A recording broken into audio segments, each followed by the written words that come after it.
Hi guys, welcome back to yet another video. My name is Martin. I'm filming this in my storage unit tonight. What I do on this channel is I show off four books from random and I end on a key issue. I was going to show you the back of this pile, but that would have spoiled the key issue.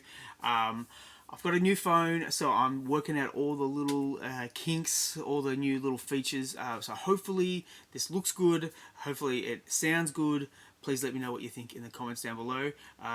Hopefully my face doesn't look too disgusting, but if so, I apologise in advance for looking at me. But I'm going to cover my face up with comic books. And the first one we have here is issue 9 of Beavis and Butthead. This was one of the first issues of Beavis that I bought on the regular. I remember when the first issue came out, I jumped at it. It was on the shelf at my then local comic book shop, Oasis Comics, and the guy who ran the store, Ian, he said, yeah, you can buy it. And subsequent months I would ask about it because I had the time to read this back and forth, back and forth. There's a lot in every single issue. You certainly got your bang for your buck with Beavis and Butthead. But I asked to get it on my standing order and he said no. And he said no purely because it was difficult for him as a store to get these issues in. He didn't really go into a lot of detail, but I just went, okay, that's fine. It was what it was. I have got nearly every single issue. There's a few I don't have, and when I can track them down, I will. Next up, though, we have Iron Man issue 204, with, I believe, Bob Layton on art duties. There's no signature on here, but I believe this is a Bob Layton. And we have Madame Mask tormenting Iron Man here. Now, this was an interesting era for Iron Man.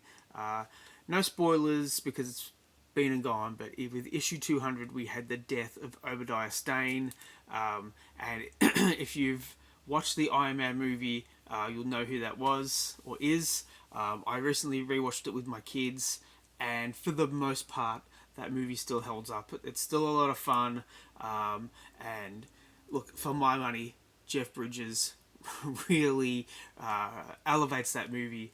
I love seeing that guy on screen. Subsequently, I also watched a True Grit last Saturday night with my wife. She wasn't too keen on Iron Man, but she did watch True Grit with me, and yeah, that was also a good movie. Now, next up we have issue 12 of Impulse with Mark Waid, and I believe this is Humberto Ramos on art duties. Now, this went for like 80 something issues, and I wanted to like this more than I do, because every time I pick it up and I read it, it just feels like a slog. Now, Impulse is meant to be like the fastest of the fast, and he's meant to be a kid that just, just absorbs everything, absorbs culture, absorbs video games. It all just goes in and then some of it goes out. That's the humor of the book, but the reading aspect of this feels bogged down. If we could have an Impulse story told in the way Impulse thinks, so like a big thick book that you could get through within 5 minutes, then I think that would be more akin to the character, but that's just how I think. What did you think? Did you read this series? What did you think? Now, I did pick up the last, say, 10 to 15 issues of the series, and I got it on off the shelf. I'm really glad I did, because I kind of knew it was ending, and especially at the end, I knew that it was coming to the end, and it was interesting. The creative team put their all into it, and I'm glad I have them. But I do wish I had the entire run. Now, the key issue for this video is this. This is Captain Carrot and Reed Fleming, the world's toughest milkman, and my mate Nate from Whole Year Comics. Sorry, I have a bug. There we go. My mate Nate from Whole Year Comics is a fan of Flaming Carrot, and in particular Reed Fleming. And Nate, he kind of enticed me to buy the first appearance of Reed Fleming. I do have it back at home. I have not read it yet. One day I will. And this was the first issue of Flaming Carrot that I've read, and I didn't understand what was going on. It was such a weird read, and I didn't actually get it so much for Flaming Carrot. I got it for The Girl from Ipanema, and The Girl from Ipanema was something that was referenced in an episode of the Drew Carey show, just like as a side joke, a side reference. And when I saw it on TV, I was like, "The Girl from Ipanema." That tickles something in my brain. It kind of makes me want to go searching for it. And then I saw that episode, and I did a little bit of research, what I could at the time, because the internet was kind of in its infancy in the 90s, especially here in Melbourne. I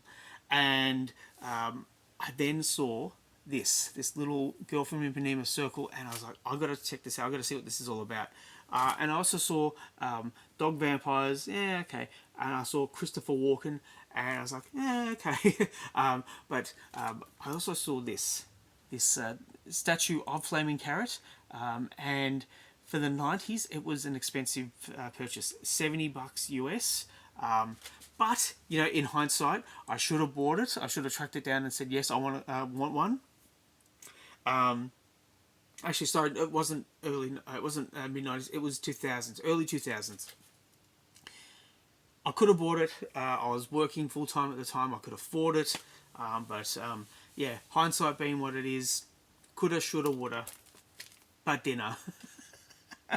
Anyway, that's the key issue for this video. Again, hopefully this works. Hopefully it looks good. Please let me know what you think in the comments down below. Please like and subscribe if you wish to. I'd really appreciate it. Thank you for everyone who's reached out to me recently. I really do appreciate it. You guys are all absolute legends. I hope to catch you at the next one. Bye.